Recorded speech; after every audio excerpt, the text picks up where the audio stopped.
Pour cette dernière journée de la 18e édition de Japan Expo, revenons sur cette activité assez récente, les workshops cosplay. Le programme était encore plus chargé que l'année dernière, les ateliers ayant lieu de 10h30 à 17h30 non-stop tous les jours. Si dans un premier temps nous pourrions déplorer le fait qu'ils empiètent sur les shows cosplay, cela permet tout de même de proposer du contenu en rapport avec le cosplay toute la journée, même pour ceux qui se sont vus refoulés à l'entrée de la scène Ichigo faute de place, ou pour ceux qui préfèrent tout simplement s'instruire plutôt que d'assister au concours. Une dizaine de workshops chaque jour pour tous les niveaux. On peut citer notamment des ateliers pour débutants, apprendre à construire des props simples ou les bases du patronage, des ateliers théoriques, organiser un shooting, apprendre à bien se maquiller, ou encore des ateliers très techniques pour celles et ceux qui souhaitent aller toujours plus loin. La création de prothèses en latex ou la découverte du lumigramme, un tissu en fibre optique.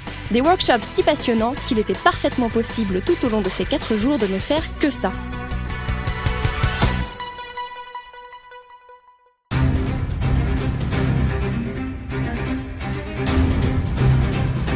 Mais il y avait tout de même un événement qui pouvait faire quitter les visiteurs de la salle workshop. C'est bien sûr les présélections françaises pour l'ECG 2018. Une petite surprise attendait le public au début du concours.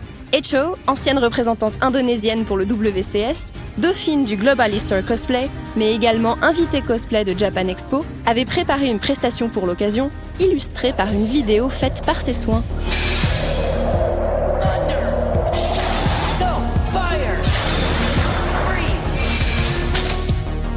Son objectif était de montrer au public français la manière de faire des prestations de cosplay en Indonésie, et nous pouvons dire que celui-ci a été conquis.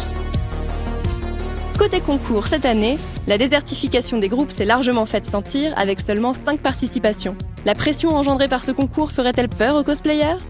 Mais contrairement aux jours précédents, l'armure fait son grand retour avec une ribambelle de costumes issus pour la plupart des jeux vidéo de Blizzard.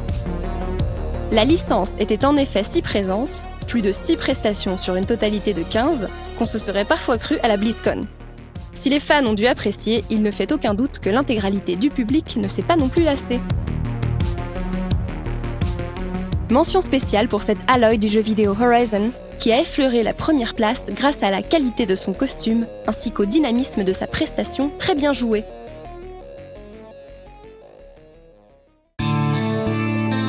Cet Arthas de World of Warcraft, quant à lui, ne s'est d'ailleurs pas gêné pour montrer à tous les férus de tissu qu'un quick change en armure était tout à fait réalisable.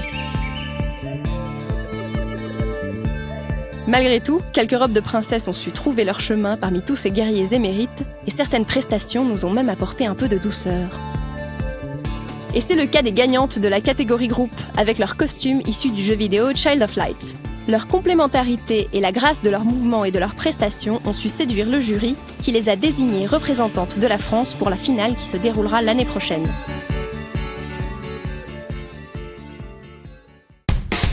La représentante solo pour l'ECG 2018 n'est autre que cette époustouflante Sylvanas Coursevent version Heroes of the Storm, qui n'a pas eu peur de créer une seconde armure splendide des pieds à la tête juste pour servir de décor. Avec une prestation bien huilée et un décor bien monté, elle a su faire revivre au public l'histoire tragique de ce personnage. Une victoire amplement méritée pour nos représentantes, Tsum Tsum et Lina pour la catégorie groupe, et Nad Cosplay pour la catégorie solo, à qui nous souhaitons beaucoup de chance pour la finale. Et ainsi s'achève la 18e édition de Japan Expo côté cosplay.